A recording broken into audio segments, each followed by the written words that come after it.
Welcome to the Banker Lamp. Please enjoy the video. You start by confirming your project uses Logic Pro X10. 5 or later and a supported Mac OS. This ensures spatial features work. Once confirmed, open Project Settings, choose Audio, and enable the Spatial Audio Engine to activate object panning. Next, set the main output to a 7.1.4 bus or route to Dolby Atmos renderer so monitoring reflects spatial placement. This initial configuration gives you the proper output format and routing, making subsequent panning and bed assignments meaningful and audible.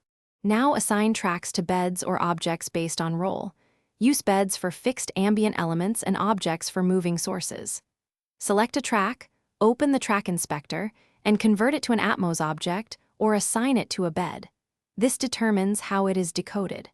Use the 3D object panner to place each object in XYZ coordinates, listening for balance and depth. Then automate position using region or track automation lanes so movement is musical and predictable.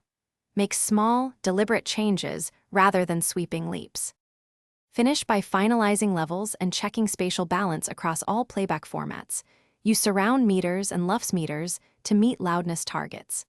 Bounce your session to an ADM BWF file when delivering native Dolby Atmos, or export stems with object metadata if required by your delivery path. Make sure the Dolby Atmos renderer is connected and receiving the stream during export. If you hear missing objects or silence, immediately verify bus assignments, object-to-bus routings, and the renderer connection. Most errors stem from a misrouted bus. Thanks for watching. If this was helpful, leave a like and consider subscribing. See you next time.